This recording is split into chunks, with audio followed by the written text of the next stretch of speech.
Pronto, gravando. E aí, como estão vocês? Tudo certo nessa terça-feira? Tudo em paz? Tudo dando certo na vida de vocês? Chegaram a ver que eu passei um trabalhinho para vocês lá no Lava? Já olharam lá? Fernando, eu ia te perguntar sobre ele agora. E aí? Ele pode ser feito num formato seminário, pelo que eu entendi lá? Exato. Fica todo o critério de vocês, sendo muito mais vantajoso fazer no formato seminário, porque do contrário vai ser feito escrito, né, com mínimo de páginas. Eu já coloquei daquele jeito para incentivá-los a fazer falado mesmo, né? Quanto Saudade. tempo de vídeo, Fernando? Você Hum? quer mais ou menos uns 15 15 minutos minutos. de vídeo? Eu pensei em 15 minutos porque daí, se preferir postar no YouTube, alguma nuvem, pelo celular dá, né? Porque é até 15 minutos, né? Pelo celular, se for porque o computador dá mais. Mas essa média aí de 15 minutos. Né? Depende, se você abrir a tela daqueles aplicativos de gravar tela de jogos, eu estou gravando vídeos de 25, 30 Sim. minutos para os meus alunos, não dá nem 1 giga, no celular você grava 10 minutinhos, dá 1 giga. Isso é verdade. No celular fica bem maior. Isso é verdade. Porque a ideia é essa, né? Que eu tô com saudade de seminário, tem que dar um jeito. Queria tanto aqui. Em sala a gente ia ter tanto para discutir, aquelas Tá com grandes saudade do discussões. doutorado, né, Fernando? Não, isso não. Eu tô tendo aula. Doutorado assim como vocês estão tendo aqui. Mas é duro. Então tentar. Já que. Professor, nem dá trabalho, não. Mal sei falar na sua frente, quem dirá na frente do celular. Não, é muito melhor. Não tem ninguém te pressionando. Que isso, vai ser fantástico. Você devia se preocupar não com falar, mas com o texto, que eu acho que é um dos textos mais difíceis que eu já passei para vocês. Né? Não, aí eu vou chorar, não quero nem ver. Mas eu confio no potencial de vocês, né? Tem que confiar, né? Porque eu sou professor de filosofia, alguma instrução tem que estar dando aqui, né? Então, é um texto difícil, é um texto do Habermas, texto extremamente importante, mas um texto complexo. Então, é bom já começar a fazer desde já esse trabalho, né? Fazer a leitura aí, fazer 1 horinha de leitura por dia, que vocês vão dar conta daquele capítulo lá. É um texto bem interessante. É um capítulo, né?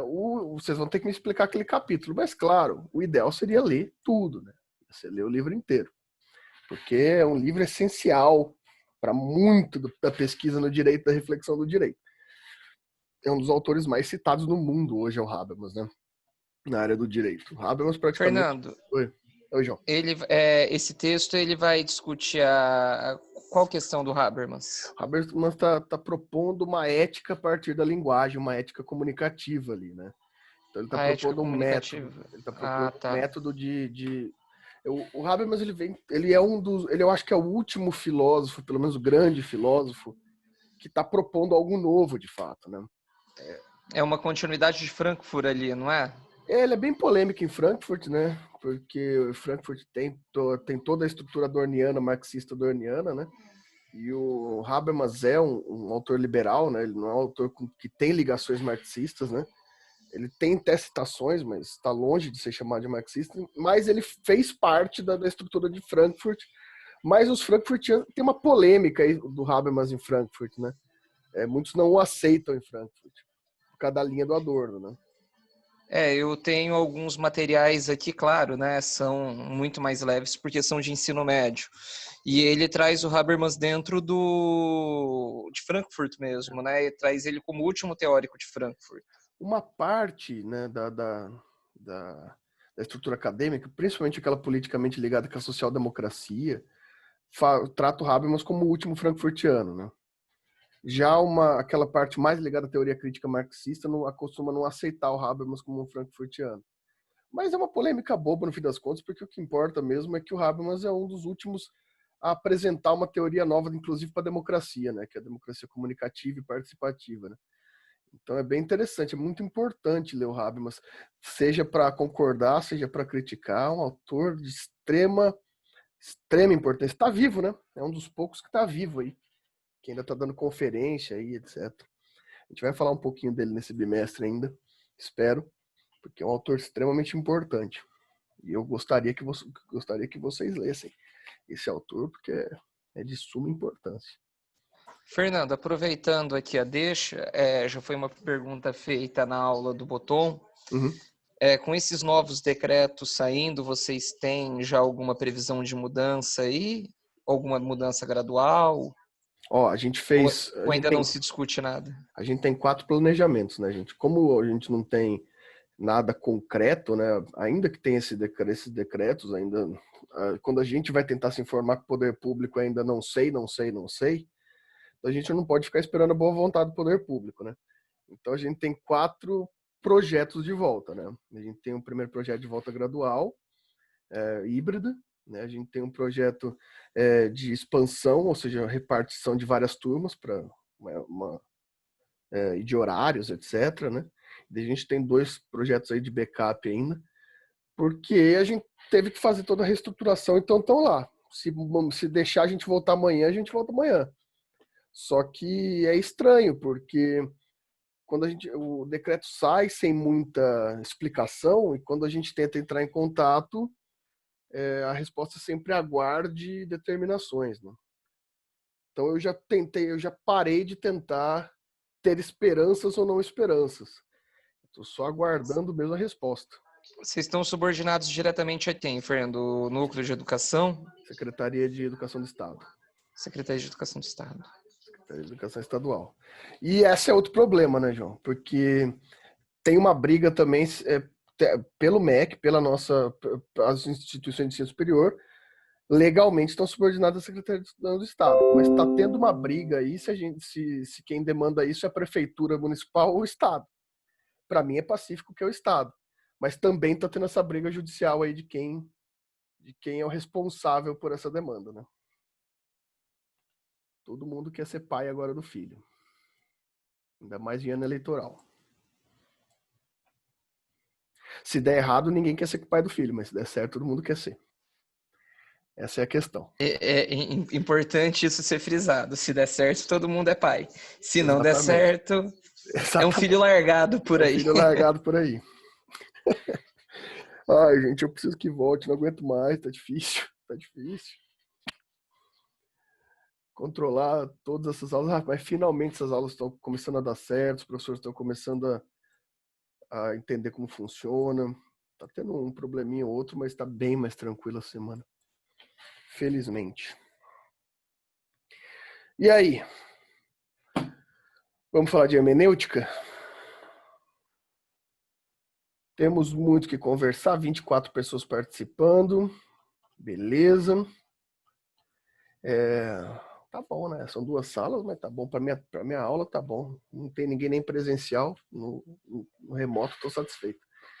Mas vejam só.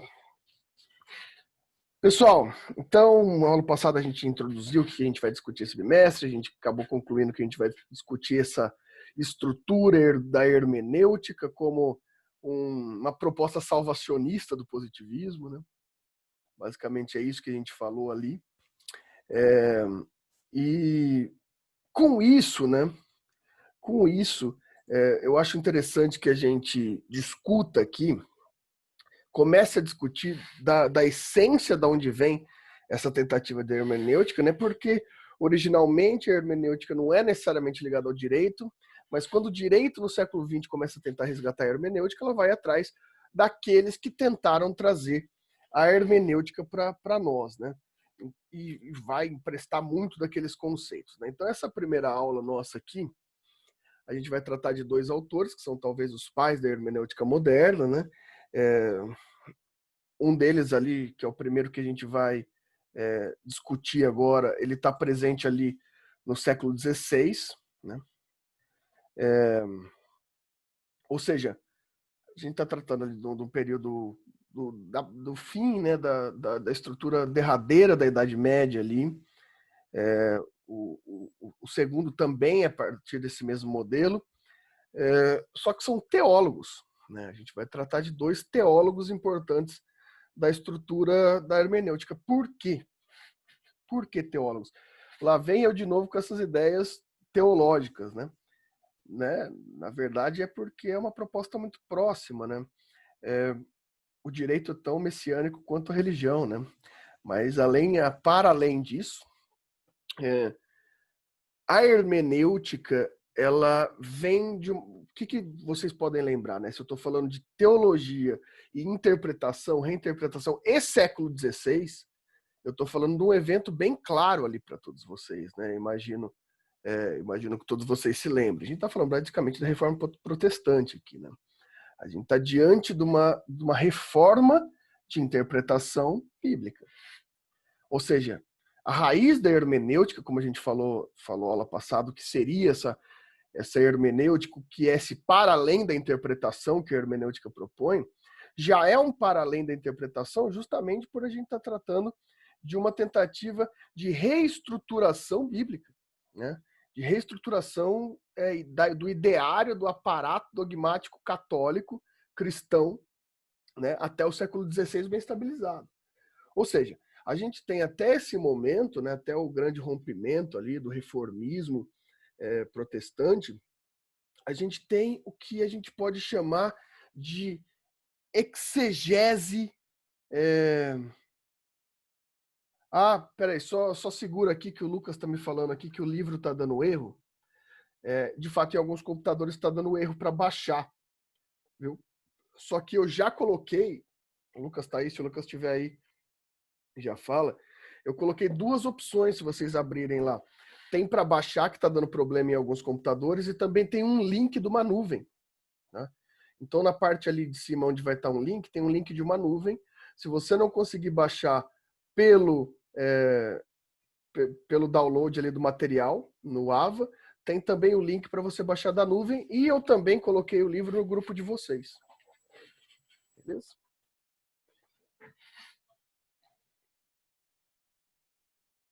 Professor, uma dúvida. Eu estou olhando aqui agora no grupo da sala que você mandou. São 118 páginas. Isso. Seria tudo isso ou só um capítulo específico?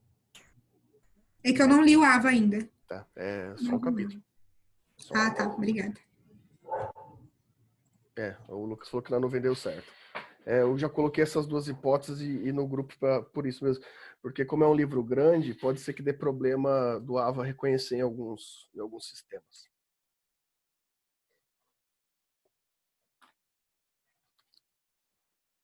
Tá. Bom, então retomando, a gente está falando então dessa estrutura protestante, né? Aqui, até então, né?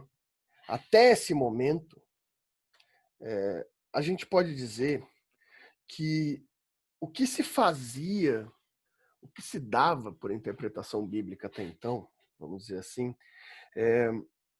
era chamado de exegese bíblica, né? Então a Igreja Católica fazia a exegese bíblica, né? Exegese, né? Exegese, os exegetas bíblicos, né?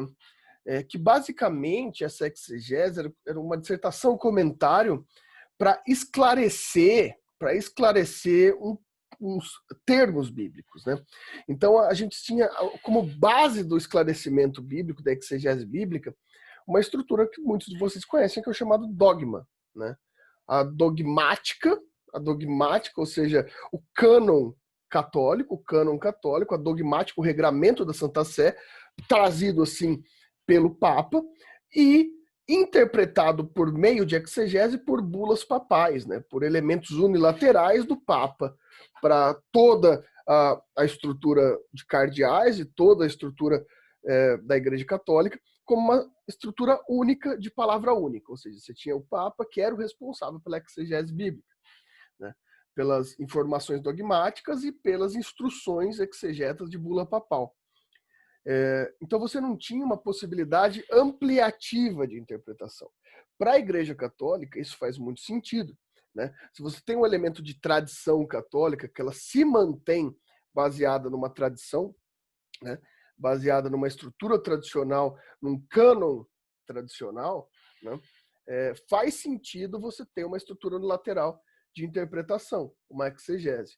Ou seja, aquele que lia, o católico, então, que lê o texto bíblico, ele não está, vamos dizer assim, permitido a fazer interpretações e elucubrações sobre aquele material. Ele tem um tipo específico de exegese a seguir. Ele tem que seguir o dogma, ele tem que seguir a exegese da Santa Sé.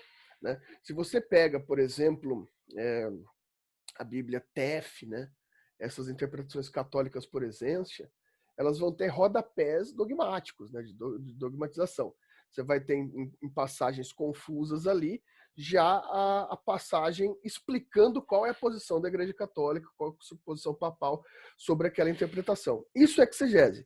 É uma demonstração da verdade interpretativa. Isso faz muito sentido para o sentido católico.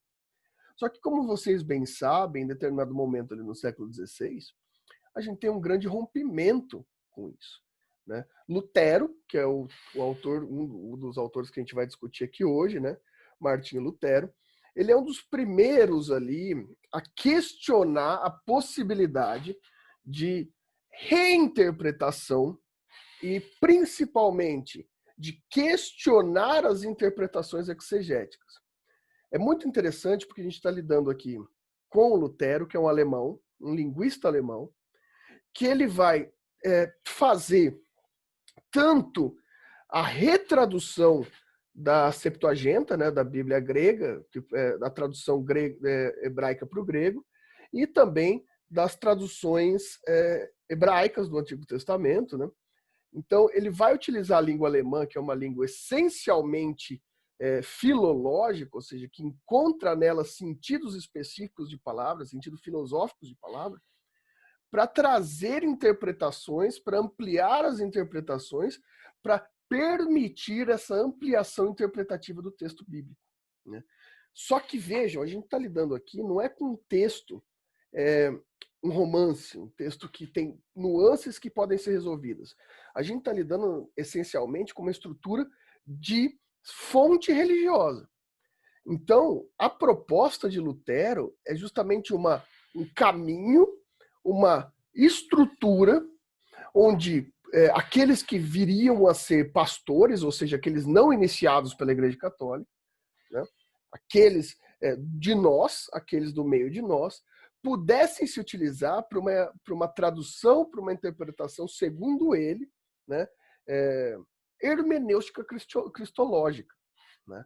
Então, o conceito de hermenêutica é trazido pelo Lutero aqui para que o intérprete da palavra sagrada, da Bíblia, ele possa ter, assumindo a dificuldade da estrutura bíblica, da estrutura do Antigo Testamento para o Novo Testamento, suas contradições, suas estruturas conflituosas entre si, os seus lapsos temporais, né?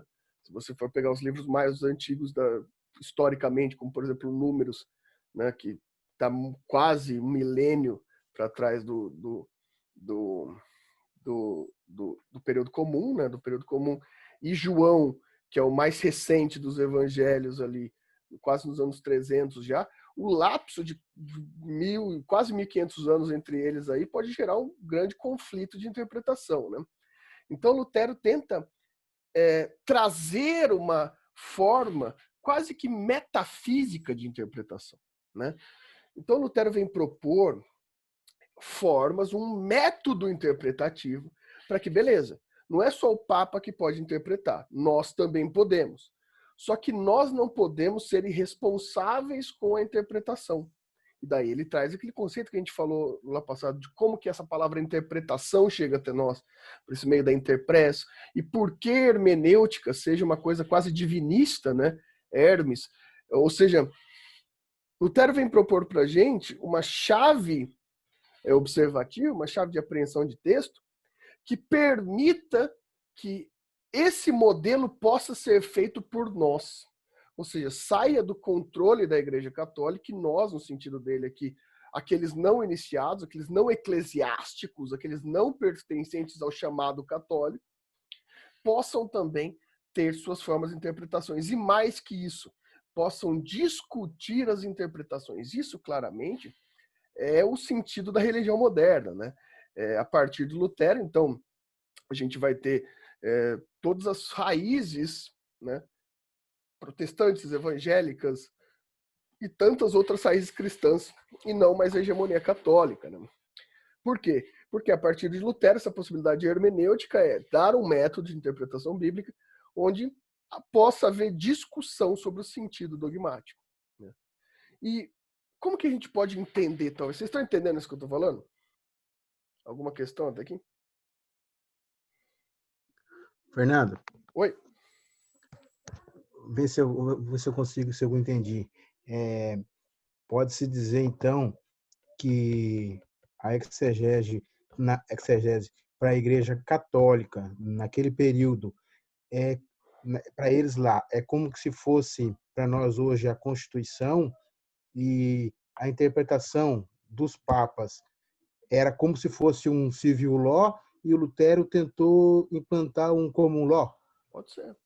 É uma forma interessante de se pensar. Claro que para a Igreja Católica, mais do que um civil law, vai ser quase uma estrutura monárquica, né? Porque você tem alguém que rege a decisão sobre a interpretação. Você tem o legítimo ali, né? O Papa, que é aquele que define, porque é o legítimo de Pedro para interpretar a palavra, né? Então você tem uma pessoa só, né? E talvez essa sua referência, Sidney, tenha mais a ver com o que o Lutero fez depois. Porque a gente vai ter formas de interpretar, né? Assim como é civil law e common law, ou seja, métodos diferentes de interpretação bíblica que são possíveis depois de Lutero. Então, várias possibilidades interpretativas depois de Lutero. A grande questão é justamente essa. Você tinha uma interpretação única na exegese dogmática católica. Tem ainda, né? Na verdade, a exegese católica ainda é a mesma. Você vê, a gente teve uma definição recente do Papa discutindo a veracidade dogmática do inferno, né? O Papa Pio IX, se eu não me engano, desinstituiu a veracidade dogmática do purgatório, né? Então você tem essa visão unilateral, né? É definição unilateral. Já a partir de Lutero, que vai vir todos os outros dos demais movimentos religiosos cristãos, daí você tem uma liberdade, mas uma liberdade vinculada. Vinculada a quê? Ao método hermenêutico, ao método de, principalmente, eu acho que aqui é a grande chave, o método hermenêutico bíblico, o que vai ser muito emprestado no direito nas nossas próximas aulas, é texto, principalmente quanto tradução e interpretação das palavras. A gente está diante de uma fórmula muito complexa para qualquer cristão nesse momento, porque os textos bíblicos eles estão em línguas mortas. Claro, se eu tiver algum judeu aqui, vai estar me sacralizando por eu falar que o hebraico é uma língua morta. Pelo menos não é uma língua oficial usual, né? Não é uma língua nacional, né? O problema é que tanto no hebraico quanto no grego você tem línguas interpretativas, línguas muito complexas de sentido único. O hebraico é uma linguagem muito cultural e o grego uma linguagem muito filosófica. Então a tradução dessas palavras, exige um exercício hermenêutico, né? Então a grande questão dos debates cristãos é simples, pessoal. Eu já ouvi muita gente falar que existe um debate entre o catolicismo e os evangélicos, os protestantes. Não, não existe. O catolicismo não entra nesse debate porque ele é único, não tem interpretação possível. O que vai ter são os debates mileristas, calvinistas, luteranistas, enfim. O que vai ter o debate sobre interpretações, quase como no sentido acadêmico, tanto que se vocês forem procurar, se alguém já fez teologia, né, ou tem interesse em estudo teológico, a maior parte dos debates sobre tradução, os debates sobre sentido, são debates protestantes, né? Porque o debate católico não permite tanto essa interpretação, porque você tem uma verdade única ali, tradicional, que está sendo seguida, né? Isso é muito importante para o Lutero. Faz sentido para a estrutura do Lutero a gente vai ter que fazer uma reflexão sobre a palavra, e a ideia é a palavra mesmo, para que a gente possa ter uma tese interpretativa, hermenêutica, sobre o sentido bíblico daquela tradução, né? E isso vai dar muita confusão, né? Você vai ter debates até hoje aí sobre traduções, famosas traduções luteranas, né? Você tem o debate sobre a própria ideia de eclésia, da tradução de eclésia, que ele traduz como Beruf, né? No alemão, que a Igreja Católica entende eclésia como um movimento messiânico de chamado, o Lutero entende como um movimento de função de emprego, de função social de emprego. Você tem o grande debate dos Néfilins, por exemplo. Já ouviram falar de Néfilins do Antigo Testamento? Aparece em Gênesis, aparece na parte de Jó. São aqueles que a Igreja Católica entende como os frutos da terra, né? Os homens da terra, os homens caídos, que têm origem direta na terra. E a tradição luterana traduz como demônios, como homem, como a ideia do demônio, a ideia de Lúcifer vem dali. Então, você tem brigas hermenêuticas muito grandes a partir dessa estrutura. Então, olha que interessante.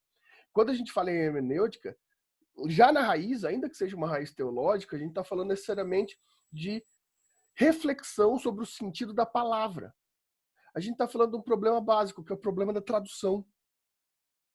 O problema do tradutor é um problema que acompanha e sempre vai acompanhar a modernidade. E acompanhava desde antes. A gente está vendo aqui no século XVI, muito antes disso. A interpretação da palavra, do que o autor quer dizer com aquela palavra. A gente percebe, principalmente sobre textos hermenêuticos, o quanto isso pode mudar de sentido num texto completo. Né? Você vê, esse exemplo que eu dei, né, que está em Romanos, lá, que a Igreja Católica traduz eclésias como comunidade vocacional, e a vocação para o Lutero é uma vocação de trabalho, muda totalmente, rompe a expressão da Igreja Católica, por exemplo, com a Altíssima Pauperitas, com a pobreza, e traz a emancipação do sujeito, a base do liberalismo, né, como que chama?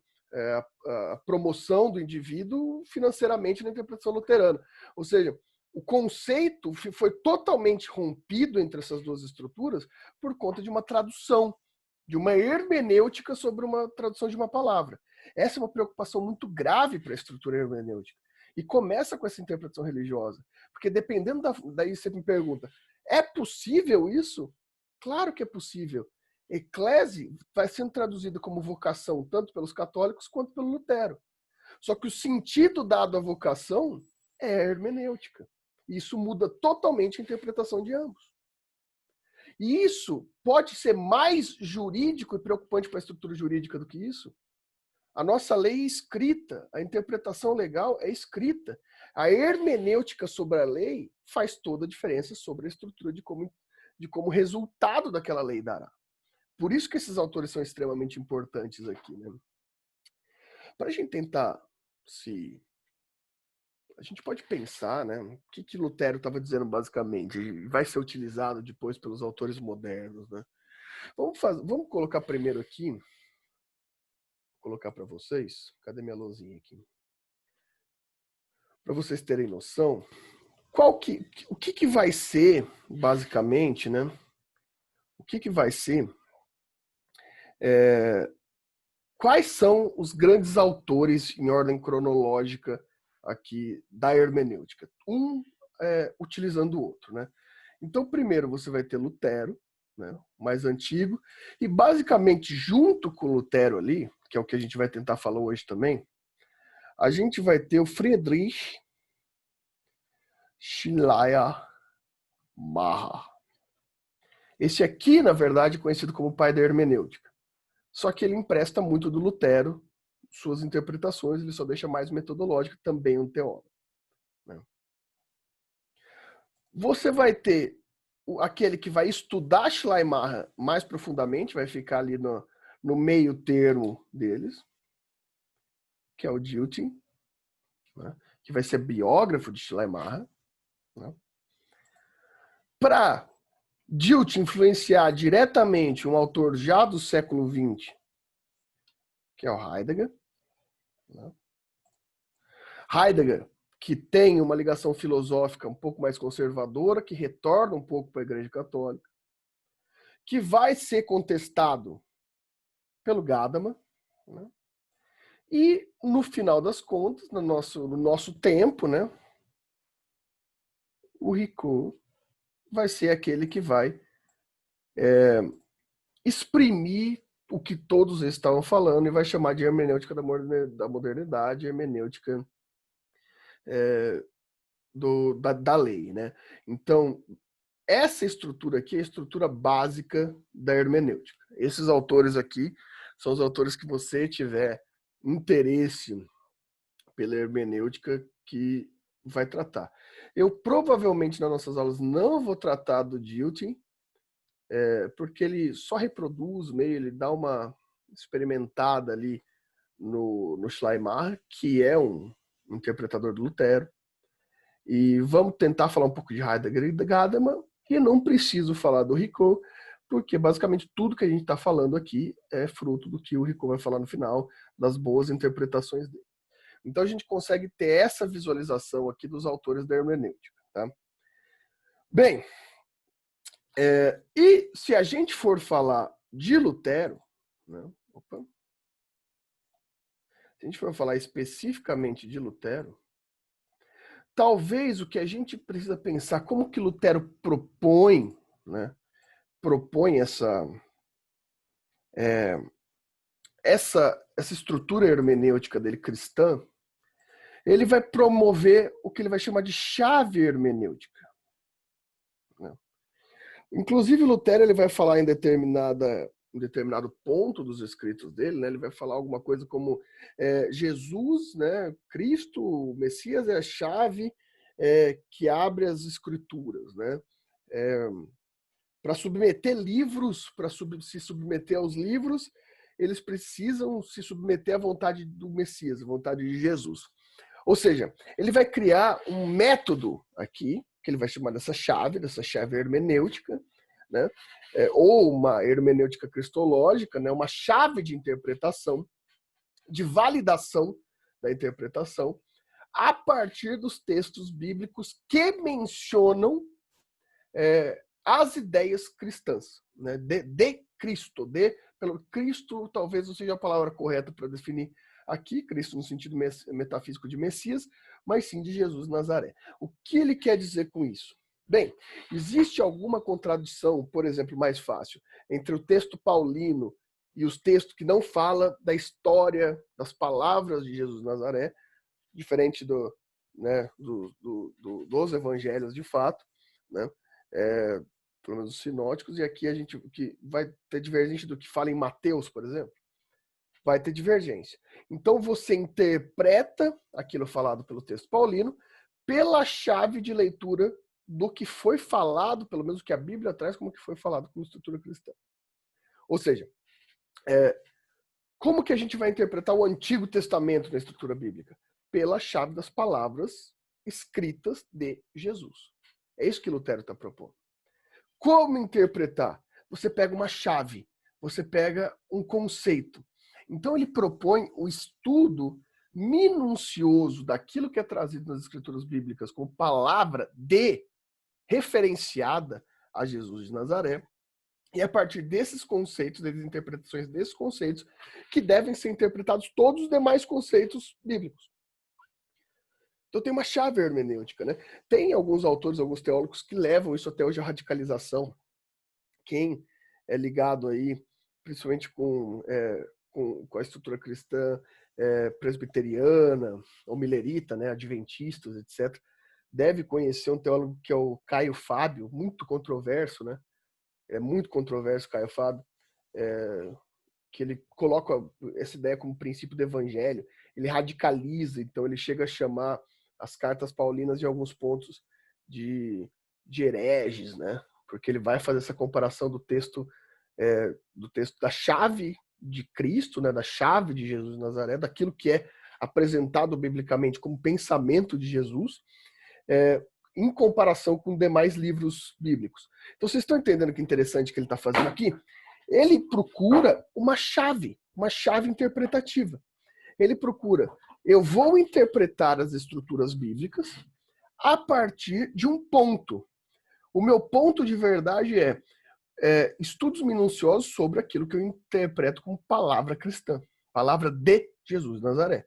Então todas as minhas interpretações vão ser nessa chave, né? Então, o que ele está fazendo basicamente, ele está fazendo conexões entre um documento absoluto, né, entre todo documento bíblico, o Antigo e o Novo Testamento, que dê uma unidade a movimentos específicos.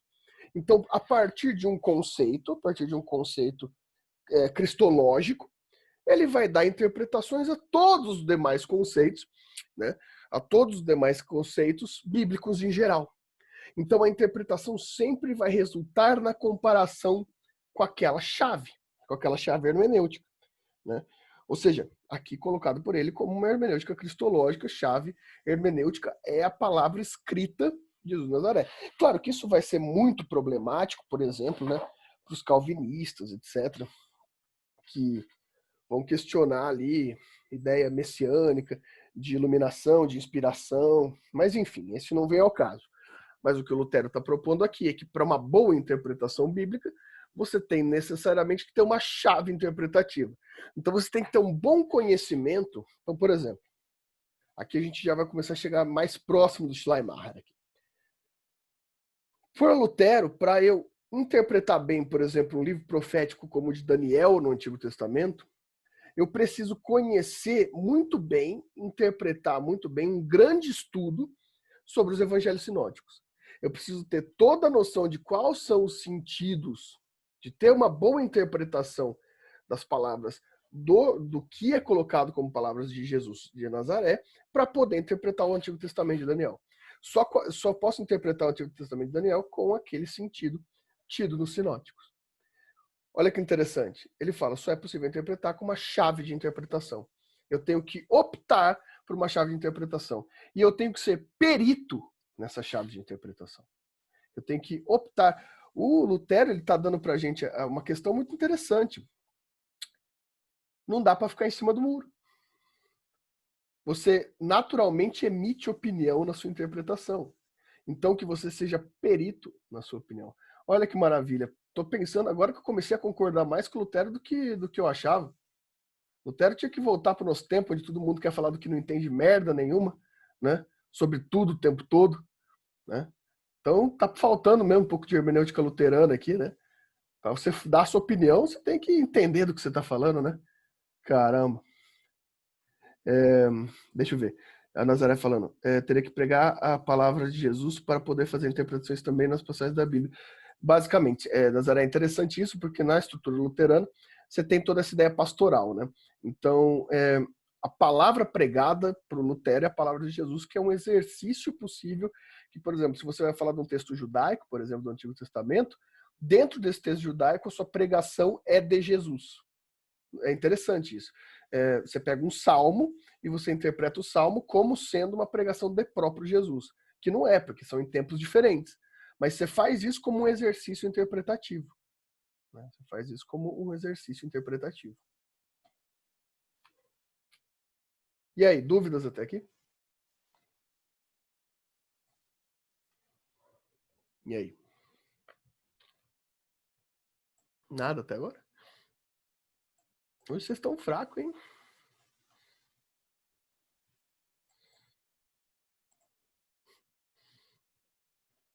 Você vê, quando o cara tá quase dormindo ali, não quer fazer pergunta, ele coloca bem didático, parabéns. Não preciso falar nada. Ô louco, Fernando. Ô louco, bicho, é sacanagem. É que, na verdade, eu costumo participar mais quando eu tenho um pouco mais de conhecimento do assunto. Então, aqui eu tô meramente de espectador mesmo. Não dá pra fazer nenhuma intervenção. É um negócio legal de se estudar, essa parte. Claro que isso daqui, pessoal, principalmente, é um resumo muito resumido, né? A gente poderia ter um curso sobre Lutero, um curso, tanto que tem, quem faz teologia aí tem matérias e matérias sobre estrutura de hermenêutica luterana, né? Mas, claro, tentando resumir o máximo possível aqui para a gente ter pelo menos um ensaio sobre isso, né? Bem, e com isso a gente chega para o outro teólogo alemão, que vai ser extremamente influenciado pelo Lutero, que é o Friedrich Schleiermacher, né? Nome tranquilo para você procurar no Google aí, né? Friedrich Schleiermacher. E o Lutero também é alemão, não é muito mais fácil chamar Martinho Lutero do que chamar Friedrich Schleiermacher. Mas enfim, o Schleiermacher, ele propõe basicamente a mesma ideia do Lutero, só que ele é mais, por ser um teólogo acadêmico, e já ter toda aquela experiência, as primeiras experiências cartesianas, né, do método, ele já tem uma preocupação um pouco mais fundamentada com o método. Ele fala, beleza, Lutero propõe uma chave interpretativa, só que essa chave interpretativa para o Schleiermacher acaba sendo um pouco perigosa. também. Porque, na verdade, você pode... O que ele, segundo ele, o Lutero não enfrenta é como vai ser controlada no sentido né, de observar a validade daquilo, do que seria a chave, né? Então você pode fazer a interpretação que você quiser dos evangelhos sinóticos e a partir dessa interpretação que você quiser, se chama isso de chave e vai interpretando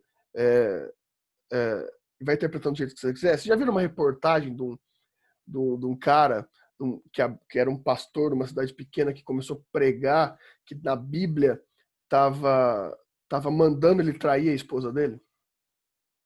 Ele fez uma interpretação, uma hermenêutica bíblica, lá que a Bíblia falava expressamente que ele tinha que trair a mulher dele, né?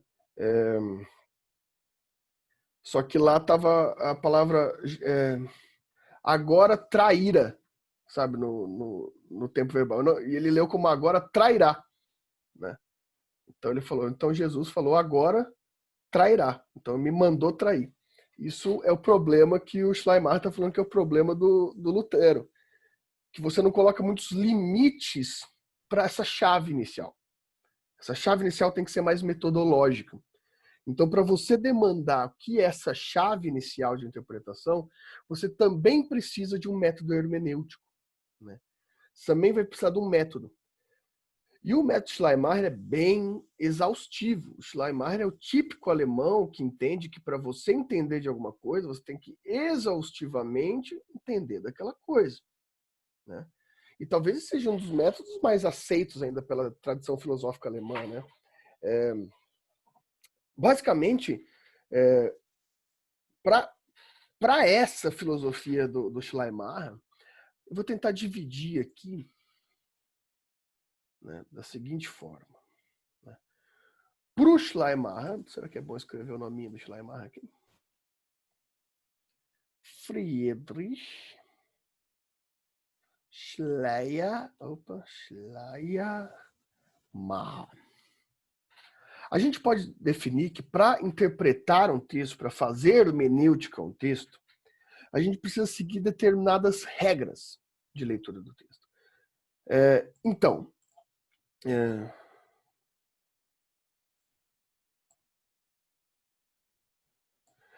Nazaré, você vê que interessante. Aqui, a gente não vai falar necessariamente... Olha só que interessante, porque aqui não é que antigamente homens poderiam ter mais de uma mulher. Na verdade, vai depender exatamente da estrutura hermenêutica cultural.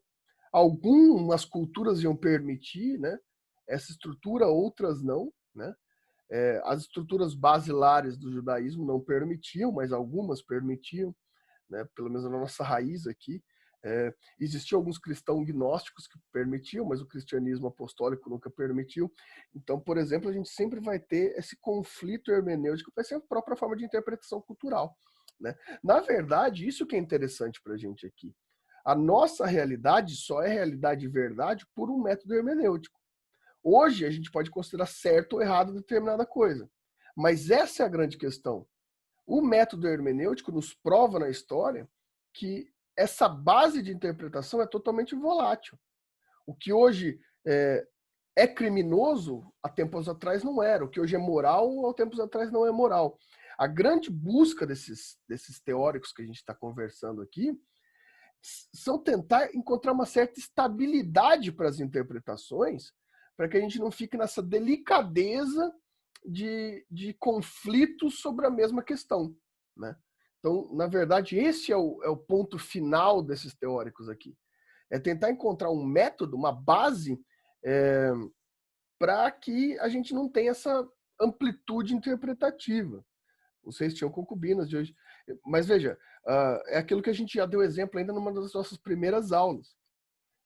Há 100 anos atrás, você ter escravos era legal e moral, né?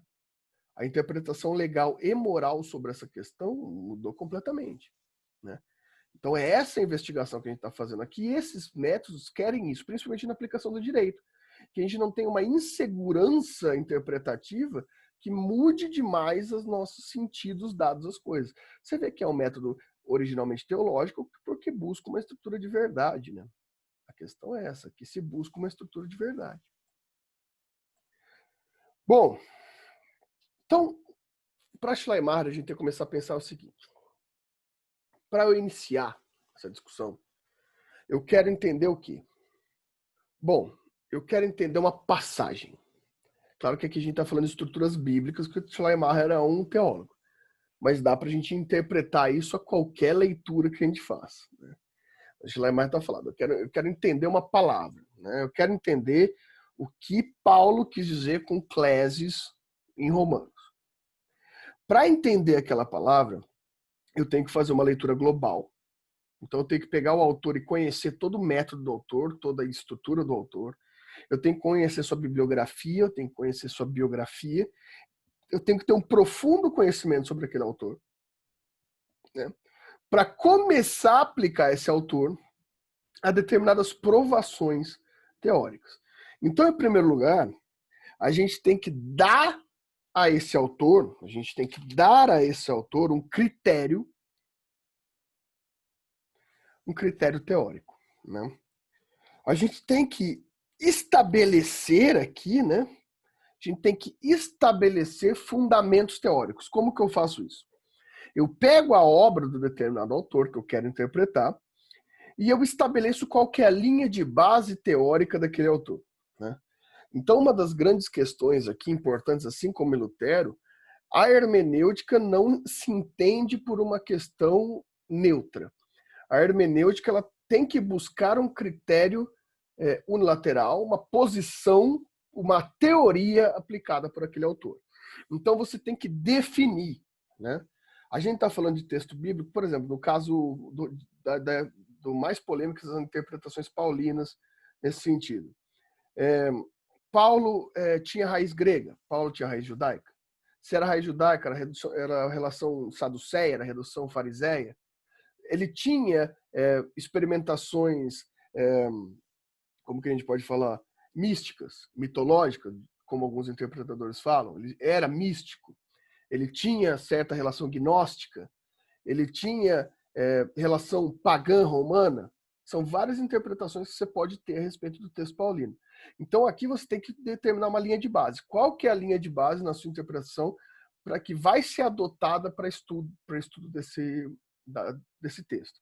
Como um exemplo não bíblico, mas que a gente vai usar mais para frente, igual eu estava falando com o João aqui, no comecinho da aula. Vai estudar Habermas. Eu vou ler Habermas para uma chave política. Se eu vou ler Habermas para uma chave política, eu vou colocar ele numa estrutura adorniana marxista, eu vou colocar ele num liberalismo social-democrata, vou colocar ele aonde nessa chave? Se essa é uma contradição, a gente vai ter que ler a obra dele para tentar dar esse critério teórico para o Habermas. Né? Mas isso não me dá liberdade, por exemplo, de falar Habermas era um conservador teológico, porque isso o Habermas não é. Né? Dentro do espectro possível de criação, a gente vai ter que criar um critério, ou seja, criar uma tese que defina a justificação por que eu estou adotando aquela posição sobre aquele autor.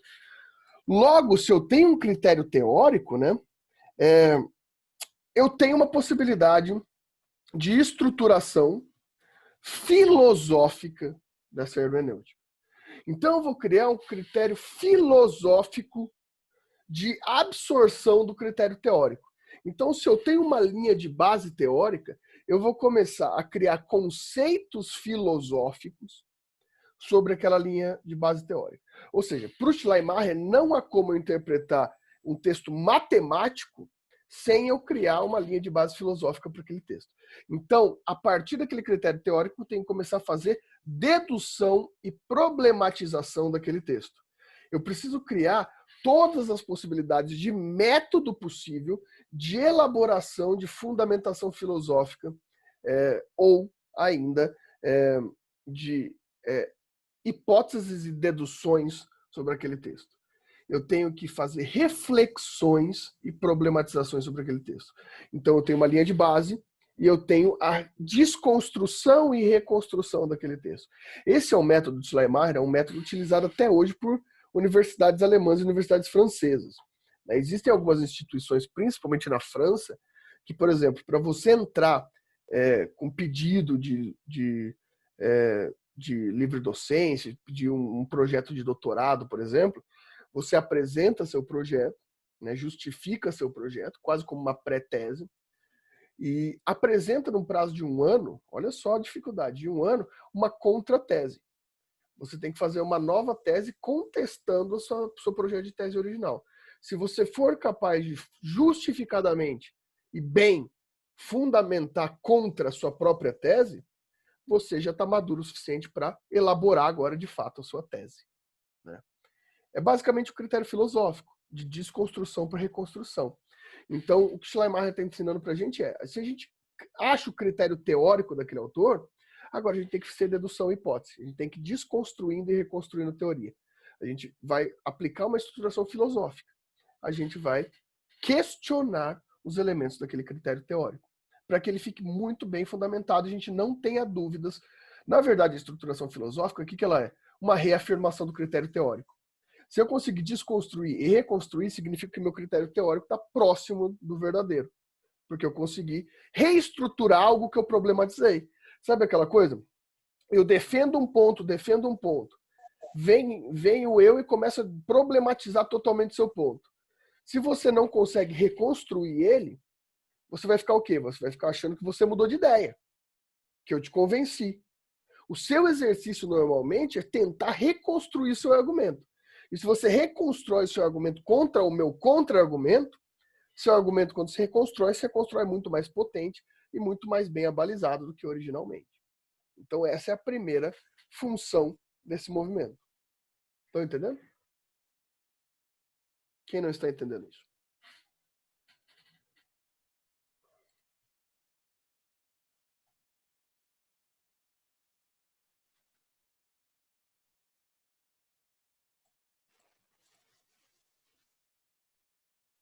Ok.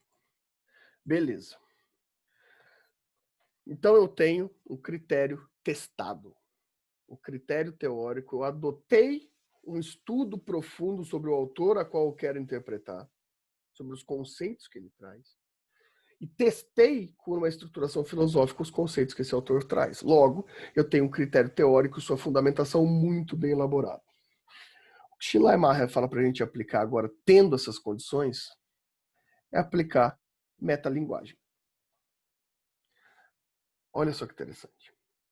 Para o Schleiermacher, cada palavra importa. Cada palavra de um autor. É alemão, né?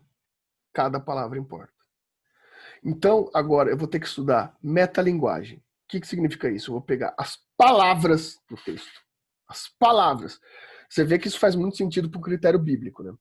Eu vou pegar, para o teológico, eu vou pegar as palavras do texto e eu vou usar o critério teórico de estruturação filosófica que eu criei antes para estudar por palavras essa palavra.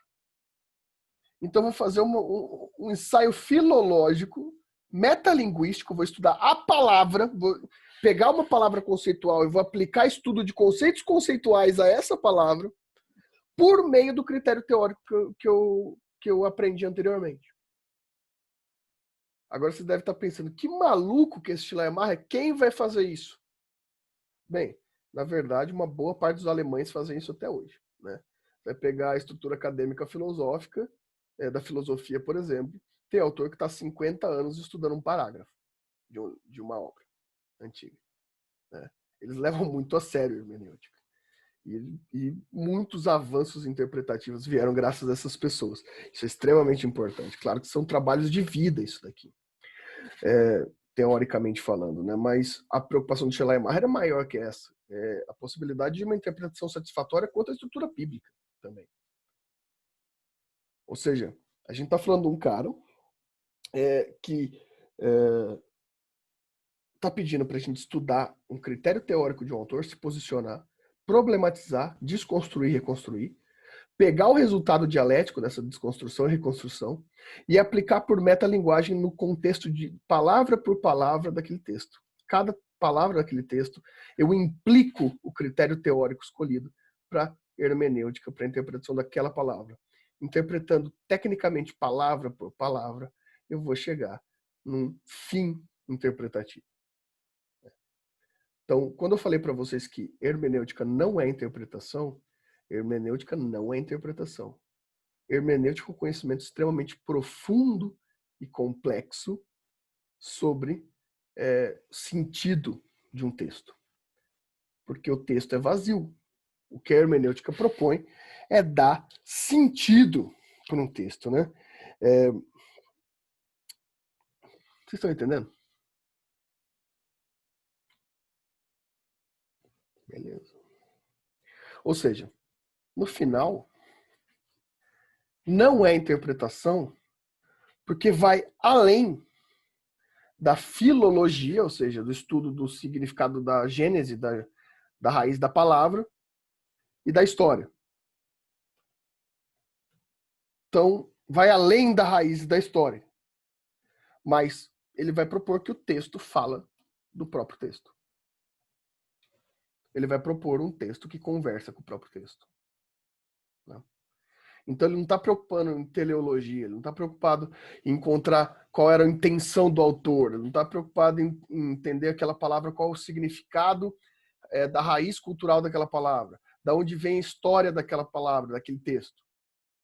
Ele está preocupado em dar um sentido teórico para um montante universal de várias palavras de um texto. E assim a gente pode encontrar um sentido. Né? Claro, o Schleiermacher foi criticado pela Igreja Católica porque a Igreja Católica simplesmente falou, beleza, a gente faz isso há milênio. Né? As bulas nada mais são que fruto desse tipo de estruturação. Mas o Schleiermacher ainda por cima ele falou, mas tudo bem, pode até estar fazendo, mas eu estou dando abertura para que outras pessoas além de vocês façam. Né? E claro que isso a gente vai ter aí. Né?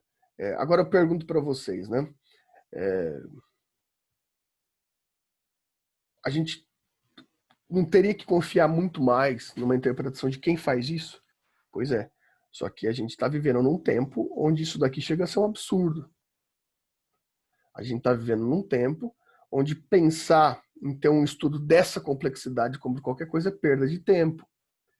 A gente está num tempo onde não importam interpretações, onde você tem um autor aí que você falou que leu, mas você assistiu um vídeo no YouTube explicando sobre ele. A gente está num tempo onde vocês estão me escutando falar e vão achar que é suficiente. Não é suficiente. O trabalho de vida do conhecimento é esse. É exaustivo. Exaustivo.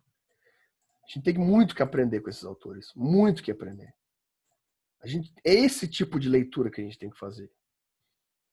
Quando eu falo para vocês leiam o texto com seriedade, claro que eu não estou pedindo para vocês fazerem toda essa estrutura, porque essa estrutura é feita dentro de academia, né? É feita como seu trabalho de vida, como sua tese, etc. Mas ler com seriedade não é só passar os olhos sobre o texto. É estudar um texto. É mapear um texto. É sofrer com o texto. Ah, mas eu não quero sofrer. Então tá errado, porque o texto serve para você sofrer. Todo texto é um sofrimento, todo texto é um parto. Né? Ler qualquer coisa é terrível. Isso. O autor ele tem que ter isso que a Nazaré está falando. Ele faz um estudo profundo, extremamente profundo de um texto, para encontrar qual seria o seu entendimento. E essa palavra que a Nazaré colocou é importante. No fim das contas, isso daqui não é a interpretação do autor do texto. Você não está encontrando a verdade do autor. Você está encontrando o resultado da sua verdade hermenêutica sobre aquele texto. E essa é a grande questão hermenêutica. É sempre um ponto de vista próprio. Né? É um ponto de vista próprio. Ou seja, isso aqui é a inauguração das ciências humanas da modernidade. As ciências humanas é um eterno livro aberto de contestação. Essa é a grande beleza das ciências humanas.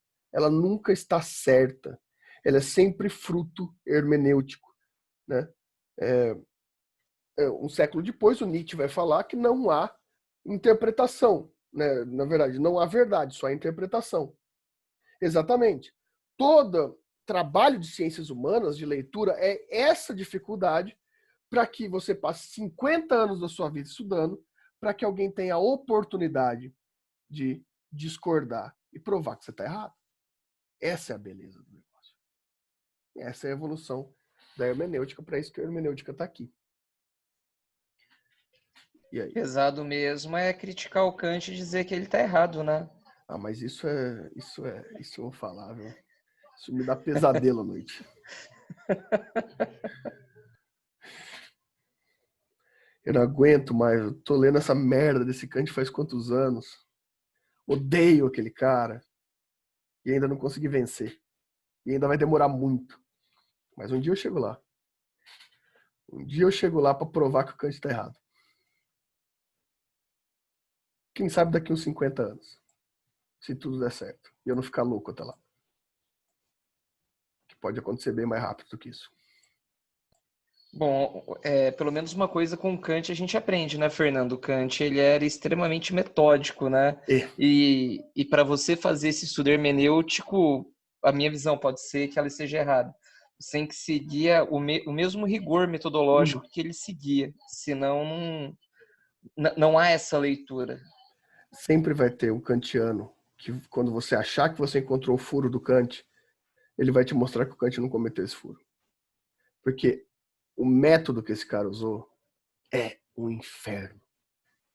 Alemão, nossa, que alemão sem vergonha.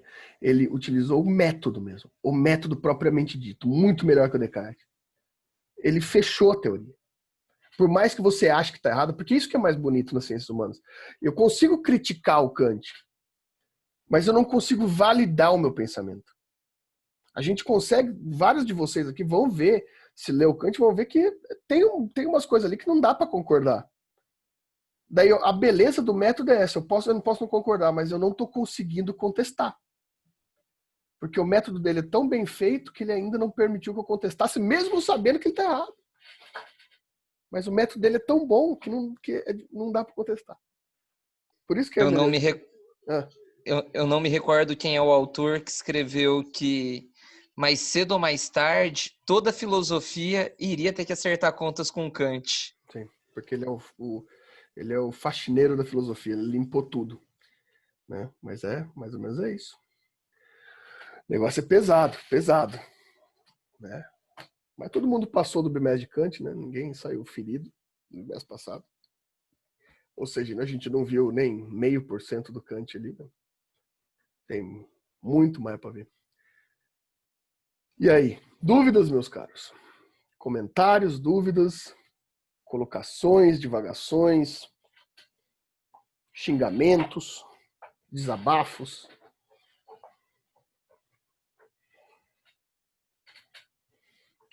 Vocês estão cansados em terça-feira de vocês estão cansados assim?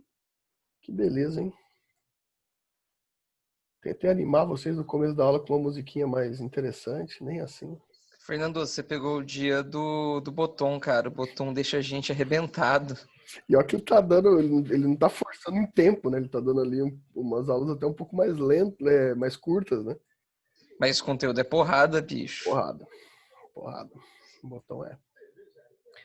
Bom, pelo menos você não tá mais na sexta com o Diogo, né? Porque de um lado você com filosofia, do outro o Diogo pedindo pra gente ler o Kelsen. Verdade. O Diogo tá pedindo Eu tava agora, um pouco antes da aula, lendo o texto dele. Eu li 4 páginas que fluíram. As 2 últimas, ele pediu 7. 4, 5 ali fluíram legal, cara. As 2 últimas, a ideia do ser e do dever ser, e a aplicação e essa diferenciação. Mas tudo bem que vocês já aprenderam isso no bimestre passado, então vocês estão tirando de letra isso agora, né? Bom, pessoal... Esse segundo semestre tá que... Indústria cultural mesmo, da manipulação. Isso. Através do diálogo, né, do discurso. Isso.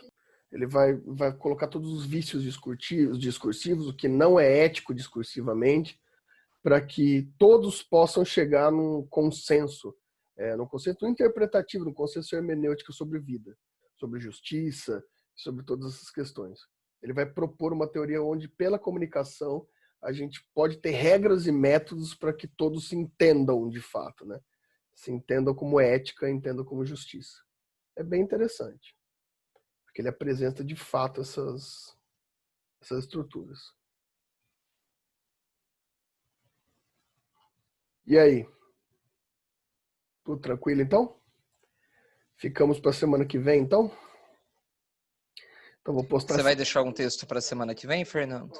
Eu vou pôr no Ava. Tava lendo aqui antes da aula uns textos aqui, mas eu não me decidi ainda qual dos dois eu mando para vocês. Daqui a pouco eu vou pôr no Ava Aula, daí eu já ponho o material do texto também para vocês lerem. Beleza? Beleza, então, gente. Até semana que vem. Tudo de bom para vocês e a gente se fala.